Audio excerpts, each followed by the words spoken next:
శ్రీ మహాగణాధిపతయ నమ. ఐం మహాసరస్వత్యే నమ. శ్రీ లలితాంబికాదేవియే నమ. రాశి ఫలాల కార్యక్రమంలో భాగంగా ఈ ఆగస్టు 1వ తేదీ నుండి నెలాఖరు వరకు కూడా అంటే మాస ఫలితాలు 12 రాసుల వాళ్లకు ఎలా ఉండబోతున్నాయి ఏమిటి, ప్రతి మాసము చెప్పుకుంటున్నట్టు విధంగానే ఈ మాసము కూడా చెప్పుకోవడం జరుగుతుంది, ఈ నెల కూడా. అయితే ఎవరెవరికి ఏ ఏ విధముగా ఉపయోగాలు ఉండబోతున్నాయి ఏమిటి అనేటువంటి దాని గురించి ఇప్పుడు మనము 12 రాసుల వాళ్లకు ఎలా ఉండబోతుంది అనేది తెలియజేస్తాను. వాటి యొక్క పరిహారాలు కూడా చెబుతాను నేను.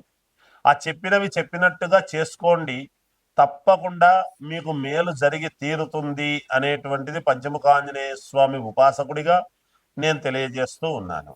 ఎక్కువగా డబ్బులు పెట్టుకొని చేసుకోవాల్సిన అవసరం లేదు. ఎంతో తీవ్రమైనటువంటి దోషాలు జాతకములో ఉంటేనే మనము ఆ పరిష్కారాలు ఏమిటనే చూడాలి. లేకపోతే దైనందిన జీవితంలో రెగ్యులర్ గా జరిగేటువంటివి ఏ విధముగా అయితే మనం చేసుకుంటామో అవి కొన్ని పాటిస్తే, ఏ ఏ మాసములో ఎటువంటివి పాటిస్తే మేలు అనేటువంటిది మనకు ఉన్నది ప్రామాణికముగా.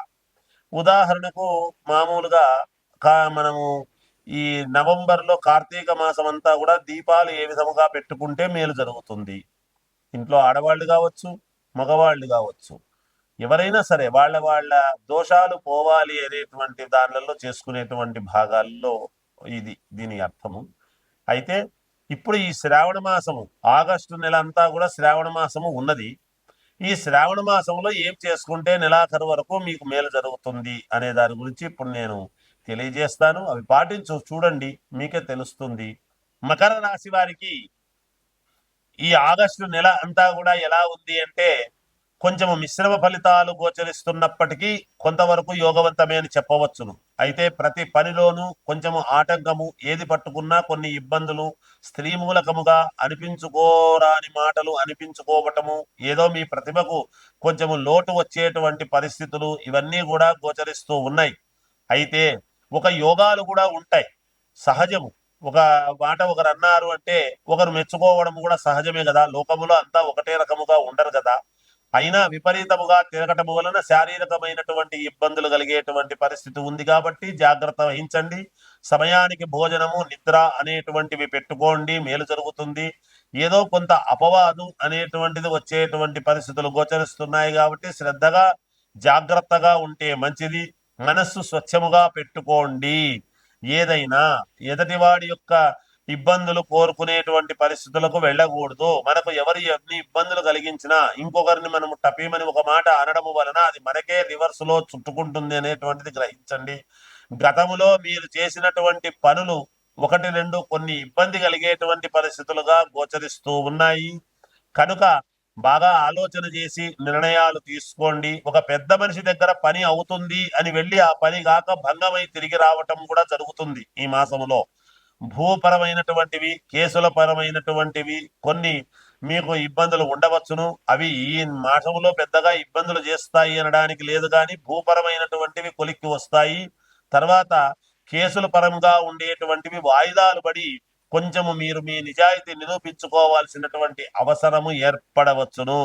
దేహపరముగా, ఆరోగ్యపరముగా కొంత ఇబ్బంది కలిగేటువంటి పరిస్థితులు ఉన్నాయి కాబట్టి జాగ్రత్తలు తీసుకోండి అనేటువంటిది చెప్పగలుగుతాను. వ్యాపారస్తులకు అనుకూలవంతముగా ఉన్నది. విద్యార్థులు శ్రమపడి చదవాల్సినటువంటి అవసరం ఏర్పడుతూ ఉన్నది. అంతేకాకుండా ఇంకా మెరుగైనటువంటి ఫలితాలు సాధించుకోవాలి, ఏమి చేస్తే మాకు బాగుంటుంది అని అనుకునేటువంటి వాళ్ళు మీరు అమ్మవారికి వడి బియ్యము లాంటిది పెడితే బాగుంటుంది, మేలు జరుగుతుంది. ఎందుకంటే బియ్యము, ఎండు కొబ్బెర, బెల్లము, తర్వాత ఇట్లా ఖర్జూర పళ్ళు ఇలాంటివన్నీ కూడా తీసుకువెళ్ళి అమ్మవారికి వడి బియ్యం అనేటువంటిది పెట్టండి. 2 రవికలు కూడా పెట్టండి, మేలు జరుగుతుంది. జయోస్తు. మీనరాశి వారికి ఈ ఆగస్టు నెల అంతా కూడా ఎలా ఉంది అంటే చాలా మంచి అనుకూలతలు ఏర్పడబోతూ ఉన్నాయి. అన్ని గ్రహస్థితులు అనుకూలవంతముగా ఉన్నాయి. ఎప్పటి నుంచో మీరు కావాలి అనుకునేటువంటి పనికి శ్రీకారం చుట్టబోతూ ఉన్నారు. ఆ పని శ్రీకారం అవుతుంది. మీకు అడ్డం వచ్చినటువంటి వాళ్ళందరూ కూడా గతంలో వచ్చిన వాళ్ళు ఇప్పుడు మళ్ళీ మీకు అనుకూలవంతముగా మారుతారు.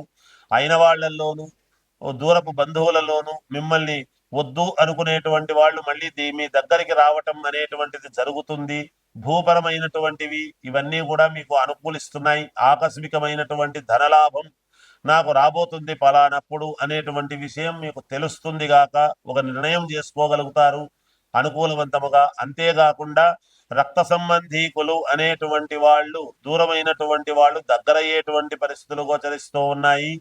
అంతేకాకుండా దూర ప్రయాణాలు చేసి ఆ ప్రయాణాల వలన మేలు పొందేటువంటి పరిస్థితులు గోచరిస్తూ ఉన్నాయి. ఆరోగ్యపరముగా సమయానికి తినడం, సమయానికి నిద్ర అనేటువంటిది పెట్టుకోండి. ధనపరముగా వ్యాపారపరముగా ఎటువంటి ఇబ్బందులు లేవు, అన్ని అనుకూలతలు ఏర్పడతాయి. ఉద్యోగాలు చేసుకునేటువంటి వాళ్లకు ప్రమోషన్లు వచ్చేటువంటి పరిస్థితి ఉన్నది. కొత్తగా ఉద్యోగాలు కావాలి అనుకునేటువంటి వాళ్ళు ప్రయత్నాలు చేయండి, ఉద్యోగాలు లభించేటువంటి పరిస్థితులు. వ్యాపారాలు చేసుకోవాలి అనుకునేటువంటి వాళ్లకు లోన్లు అవన్నీ కూడా రావడం జరుగుతుంది గాక శని యొక్క వక్ర దృష్టి అనేటువంటిది ఇందులో ఉండి చూస్తూ ఉండేటువంటి దాని వలన కొంత శ్రమ అనేటువంటిది అధికముగా ఉంటుంది. శారీరకమైనటువంటి దేహం పీడ అనేటువంటిది ఉంటుంది. కానీ విజయం డబ్బు మీద ఇవన్నీ కనపడకుండా డబ్బు కోసమే చెయ్యాలి, పని కోసం చెయ్యాలి, పని కావాలి అనేటువంటిది చిత్తశుద్ధితో ఏకాగ్రతతో చేయటం అనేటువంటిది ప్రారంభించి చేస్తారు. మీ మనస్సులో ఉండేటువంటి భావన కొన్ని ఇబ్బందులు అయినప్పటికీ మళ్ళీ దాన్ని మనస్సును సరేలే అనుకుని ముందుకు వెళ్ళేటువంటి పరిస్థితులు కూడా గోచరిస్తూ ఉన్నాయి. అలాగే మీ భార్య వైపు వాళ్ళ నుంచి కొన్ని అనుకూలతలు అనేటువంటివి మీకు పెరుగుతాయి, అనుకూలిస్తుంది. అన్ని రకాల యోగవంతముగానే ఉన్నది. విద్యార్థులకు యోగదాయకముగా ఉన్నది. వ్యాపారాలు చేసుకునేటువంటి వాళ్లకు యథావిధిగా వాళ్ళ వ్యాపారాలు వాళ్ళు చేసుకుంటారు. కళాత్మకమైనటువంటి సినిమా రంగంలో ఉండేటువంటి వాళ్లకు మంచి అనుకూలతలు పెరగబోతూ ఉన్నాయి అనేటువంటిది చెప్పవచ్చును. ఇంకా మెరుగైనటువంటి ఫలితాలు సాధించుకోవాలి అని అనుకునేటువంటి వాళ్లకు స్వామికి అమ్మవారికి తులసిమాల అనేటువంటిది సమర్పించండి. తప్పకుండా మీకు మేలు జరుగుతుంది. ఈ మాసంలో ఎన్నిసార్లు సమర్పించినా మీకు చేతనైనన్ని సార్లు తులసిమాల సమర్పించండి, తప్పకుండా మేలు జరుగుతుంది. జయోస్తు.